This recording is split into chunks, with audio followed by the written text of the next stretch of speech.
നമസ്കാരം. വേദാംഗ ജ്യോതിഷത്തിലെ അമൂല്യമായ അറിവുകളും ആധ്യാത്മിക ജ്ഞാന ഉപദേശങ്ങളും പകർന്നു തരുന്ന പ്രശാന്തം ആസ്ട്രോ ചാനലിലേക്ക് ഏവർക്കും സ്വാഗതം. ഈ ചാനൽ ഇതുവരെയും സബ്സ്ക്രൈബ് ചെയ്യാത്തവർ ഇപ്പോൾ തന്നെ സബ്സ്ക്രൈബ് ചെയ്യുക. നോട്ടിഫിക്കേഷൻ ലഭിക്കുന്നതിനായി ബെൽ ബട്ടൺ അമർത്തുമല്ലോ. ഒപ്പം ചാനൽ ലൈക്ക് ചെയ്യുക, ഷെയർ ചെയ്യുക, കമൻറ്റ് ചെയ്യുക. കൊല്ലവർഷം 1200 ആണ്ടിലെ ചിങ്ങ സംക്രമം പൂരാടം നക്ഷത്രത്തിലാണ്. ചിങ്ങം 1-ാം തീയതിയിലെ ഗ്രഹനില അനുസരിച്ച് ഇടവം രാശിയിൽ സർവേശ്വരകാരകനായ വ്യാഴവും കുജനും ഗുളികനും, ചിങ്ങം രാശിയിൽ ആദിത്യനും ബുധനും ശുക്രനും, കന്നിയിൽ ശിഖിയും, ധനുരാശിയിൽ ചന്ദ്രനും, കുംഭത്തിൽ ശനിയും, മീനം രാശിയിൽ രാഹുവും സ്ഥിതി ചെയ്യുന്നു. വിശാഖം നക്ഷത്രത്തിൽ ജനിച്ചവർക്ക് ചിങ്ങമാസം പൊതുവെ ഗുണഫലങ്ങൾ കൂടിയിരിക്കും.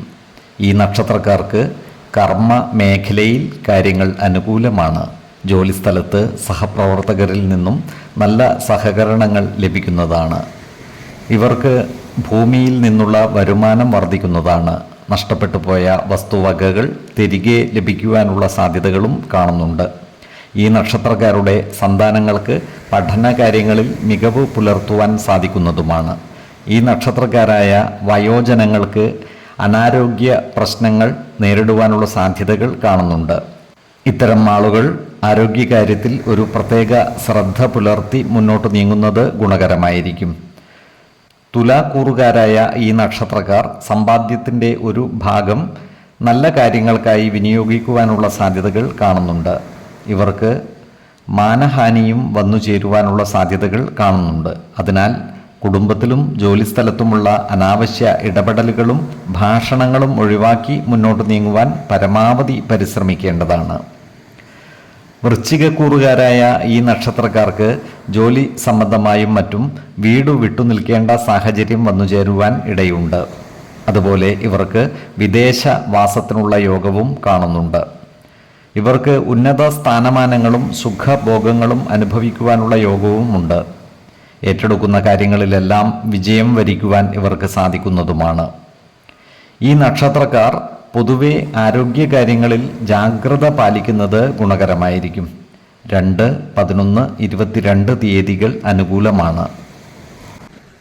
ഈ നക്ഷത്രക്കാർ ജനിച്ച സമയത്തെ അടിസ്ഥാനമാക്കിയുള്ള ജാതകത്തിലെ ലഗ്ന രാശിയുടെയും ലഗ്ന അധിപന്റെയും സ്ഥിതിയും ശുഭ പാപ ഭാവങ്ങളുടെ സ്ഥിതിയും ഓരോ രാശിയിലെയും ഗ്രഹങ്ങളുടെ സ്ഥിതിയും അനുസരിച്ച് ഇവരുടെ പൊതുഫലത്തിൽ ഏറ്റക്കുറച്ചിലുകൾ ഉണ്ടാകുവാനിടയുണ്ട്.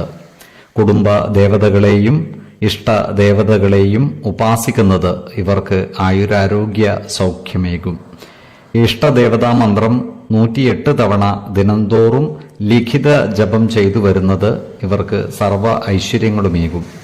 നല്ല വ്യക്തി സാധനകളോടെയും ഉപാസനകളോടെയും മുന്നേറിയാൽ സർവേശ്വരാനുഗ്രഹത്താൽ ഇവരുടെ സർവകാര്യങ്ങളും മംഗളകരമാകും. നന്ദി, നമസ്കാരം. ജ്യോതിഷരത്നം പ്രശാന്ത് കണ്ണോം.